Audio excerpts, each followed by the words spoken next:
السلام علیکم ورحمۃ اللہ وبرکاتہ. الحمد للہ حمدا کما ينبغي له والصلاة والسلام على صفوة الأنبياء محمد بن عبد الله وعلى آله وصحبه أجمعين. حاضرین و حاضرات، آج کے اس سالانہ انعامی مقابلے میں میری تقریر کا عنوان ہے نبی کریم صلی اللہ علیہ وسلم کی شان عبدیت. ارشاد ربانی ہے: سبحان الذي اسرى بعبده ليلا من المسجد الحرام الى المسجد الاقصى الذي باركنا حوله. معزز سامعین و سامعات، انسانوں کو زندگی کے صحیح اور مناسب کردار کے راستے پر چلانے کے لیے پروردگار خود انسانوں میں سے ایک ایسا شخص کو مقرر فرماتا ہے جو اس کام کو اخلاص و ہمت سے انجام دے سکے. اور ہدایت کے اس کام کے لیے پروردگار عالم نے جن انسانوں کو مقرر کیا وہ نبی اور رسول کہلاتے ہیں. اسی طرح حضرت محمد بن عبداللہ فرشتہ بنا کر نہیں بھیجے گئے اور نہ ہی کسی دوسرے عالم کی مخلوق کی حیثیت سے اتارے گئے، بلکہ انسان بنا کر بشریت کی تمام اوصاف و لوازم، تمام احتیاجوں اور ضرورتوں کے پابند بنا کر اس ظلمت قدریتی کو مقبل انوار کرنے کے لیے بھیجے گئے. آپ صلی اللہ علیہ وسلم نے شادیاں بھی کی، آپ صلی اللہ علیہ وسلم کے دشمن بھی تھے اور مخلصین کا ایک گروہ بھی. تنگیوں کا بھی زمانہ گزرا، خوشحالی اور امن کا بھی. جنگیں بھی ہوئی جن میں کبھی فتح بھی ہوئی اور کبھی اس کے برعکس بھی ہوا.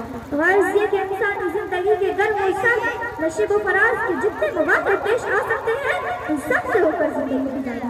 اور آپ کی اہم ترین صفت ہر معاملے میں نمایاں ہے. اور قناعت و بندگی، یہ دل آویزی تو اللہ رب العزت کو اس قدر پسند آئی کہ جا بجا آپ کو اوحا الی عبدہ ما اوحا اور تشہد میں بھی اشہد ان محمد عبدہ و رسول کا اقرار کیا جاتا ہے. معزز سامعین و سامعات، جب بھی آپ صلی اللہ علیہ وسلم کے پاس شفاعت ہوئی آتی تو آپ اللہ کے شکر کے لیے سجدے میں گر پڑتے. اللہ نے آپ کو سارے عرب کی حکومت دی، آپ کو ہر لحاظ سے بڑا مرتبہ حاصل تھا، لیکن آپ نے کبھی دوسروں پر بڑائی نہیں جتائی. اور اسی صفت کے پیش نظر مسجد قباء اور مسجد نبوی کی تعمیر کے وقت صحابہ کے ساتھ ان کا گایا بھی دھویا اور خندق بھی کھودی. آپ صلی اللہ علیہ وسلم کا جسم مبارک گرد و غبار سے اچ جاتا تھا اور آپ صلی اللہ علیہ وسلم تھک جاتے تھے، پھر بھی کام جاری رکھتے. صحابہ رضی اللہ عنہ آپ صلی اللہ علیہ وسلم سے کام چھوڑ دینے کی درخواست کرتے، لیکن آپ صلی اللہ علیہ وسلم فرماتے میں تمہارے ساتھ ساتھ رہوں گا. حاضرین و حاضرات محفل، آپ صلی اللہ علیہ وسلم کی شان عبدیت آپ صلی اللہ علیہ وسلم کی زندگی کے ہر پہلو میں نمایاں. آپ نے ہمیشہ ایک غلام کی طرح زندگی گزاری. آپ کی سادگی کا حال یہ تھا کہ گھر کا کام خود کر لیتے، کپڑوں میں پیبند لگا لیتے، زمین پر، فرش پر، چٹائی پر جہاں جگہ بھی بیٹھ جاتے، صحابہ کے ساتھ بھی مل کر بیٹھتے، الگ تھلگ یا اونچی جگہ پر بیٹھنا پسند نہیں فرماتے.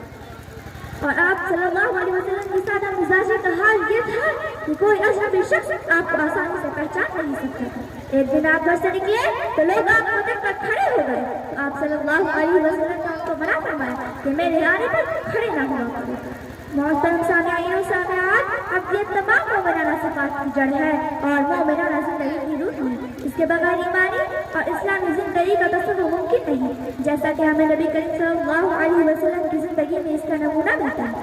اور آپ صلی اللہ علیہ وسلم کے پیروکار ہونے کے سبب ہمارے لیے آپ صلی اللہ علیہ وسلم کی تمام زندگی مشعل راہ ہے. آخر میں اس شعر کے ساتھ رخصت ہونا چاہتی ہوں. زباں ہے قاصر، قلم ہے عاجز، شعور محبوب ہے لرزاں. زباں ہے قاصر، قلم ہے عاجز، شعور محبوب ہے لرزاں. خدا نے خود کی ہے جس کی مدحت وہ بن کے خط الکلام آیا. وآخر دعوانا ان الحمد للہ رب العالمین والسلام علیکم.